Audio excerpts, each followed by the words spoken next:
everybody. On to our next chapters. All right, chapter 19. Long after midnight, Samar came to visit me. She wore a blue robe. Her dark curly hair was pulled back in a loose ponytail. Her eyes held moonlight in them. She sat at the base of my trunk on her blanket. She didn't look at the carved word, or the splinter of moon, or the blue and green houses. She just sat quietly and waited. It always took a while, but it always happened.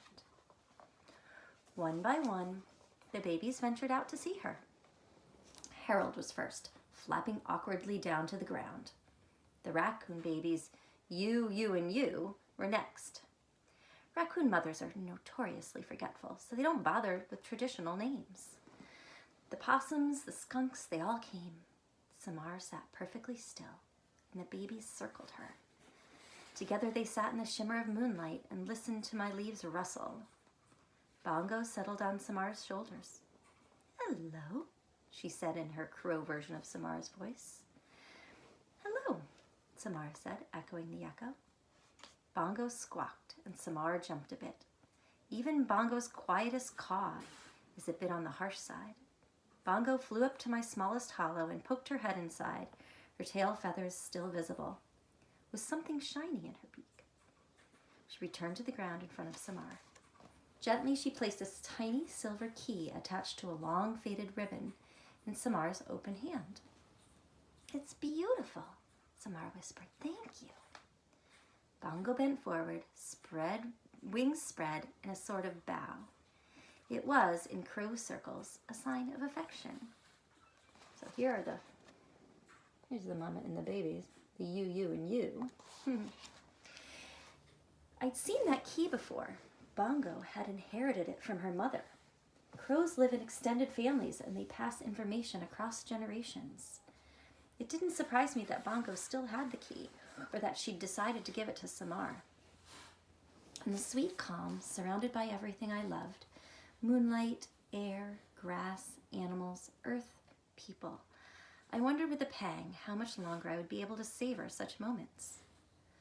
I wondered, too, if I'd done enough for the world I loved. It was something I'd asked myself before. But impending death has a way of focusing your attention. Sure, I'd provided plenty of shade, made oceans of oxygen for people to breathe, been a home to an endless parade of animals and insects. I'd done my job. A tree is, after all, just a tree. Like I'd told Bongo, we grow as we must grow, as our seeds decided long ago. And yet, 216 rings, 864 seasons, and still something was missing.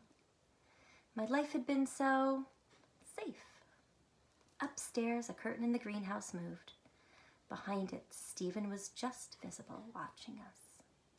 I knew what he was thinking. One of the advantages of being a good listener is that you learn a great deal about how the world works. In Stephen's eyes, in the way he'd looked at Samar that afternoon, I saw something I had seen many times. A wish. Chapter 20. After Samar left, I felt restless. Restless is not a useful quality in a tree. We move in tiny bits, cell by cell, roots inching farther, buds nudged into the sunlight. Or we move because someone transplants us to a new location. When you're a red oak, there's no point in feeling fidgety. Trees, as I said, are meant to listen, to observe, to endure. And yet, just once, before I said goodbye to the world, what would it be like to be something other than passive? To be an actor in the stories unfolding around me, maybe even to make things a little bit better. "Bongo," I said softly, "are you awake?" "I am now," she grumbled. "I have a question." "I'll get back to you first thing in the morning. How does friendship happen?" Bongo responded by snoring. I could tell it was a fake snore. Her real snores are so loud they scare the baby possums. "I'm serious," I said. Bongo groaned. "I don't know, it just happens." "But how does it happen?" Friends have things in common, Bongo said. And there you go, your answer in 5 words. See you in the AM, pal. I thought about her reply. What do you and I really have in common when you get down to it? With a loud exhale, Bongo... I lost my place. With a loud exhale, Bongo flew to the ground. Okay, I'm thoroughly awake now. Thank you very much. What's this all about? Just an idea. Here's an idea for you. Ideas are bad ideas, said Bongo, especially if someone is in busybody mode. I'm looking at you, Red. Back to my question. Why are we friends? Okay, fine. Let me think on it a minute. Bongo walked in a slow circle around my trunk, considering. I love the way birds move, so unlike trees. We bend with the wind. We're graceful and unhurried. Birds, on the other hand, move in flits and twitches. Their heads whip from side to side as if they've just heard astonishing news. Bongo paused. Well, to begin with, you're my home, and I'm your tenant. But that's not really the reason for us to be friends. I've had residents I wasn't particularly fond of. That squirrel, what was his name? Squinch? The one with the bad breath. It's not important. Knew it was Squinch. Bongo, I said, please focus. Bongo gazed up at me. We're friends because we're friends, Red. Isn't that enough? Her voice was small and sweet, not her usual get-to-the-point crow tone. You're right, I said, but suppose 2 people needed to be friends. How would you make that happen? Maybe get them together doing something. They yak, they share a laugh. Voila, friendship. Am I right? I don't like it. I don't like what you humming leads to ideas. You can go back to sleep, Bongo. Thanks for talking. You're a good friend. Likewise. Bongo flew back up to her nest. Hey, be sure to let me sleep in. Bongo? Now what? One thing. Why do you think people can be so cruel to each other? It's not like the rest of us are exactly angels. Last night I saw Agnes eat a whole lizard in 1 bite.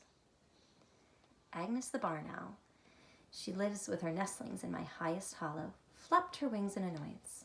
Hey, a girl's gotta eat, and you're a fine one to talk, Bongo, she said. Is there anything crows won't eat? My point, Bongo continued, is that the world's a tough place. Doesn't matter if you're a bunny or a lizard or a kid. With that, Bongo started snoring. For real this time. But I was still wide awake. Ma, what's that horrible noise? Came the startled voice of a baby possum. That's just Bongo sleeping, her mother replied. Bongo had been right. I was hatching an idea. She'd always said I was a busybody, not to mention an optimist. An optimist Batinsky. Well, there were worse things. Trees are the strong, silent type. Unless we're not. So I'm just doing 2 chapters today. These were longer chapters. So I'll have more for you tomorrow. I hope you're having a beautiful day. Bye.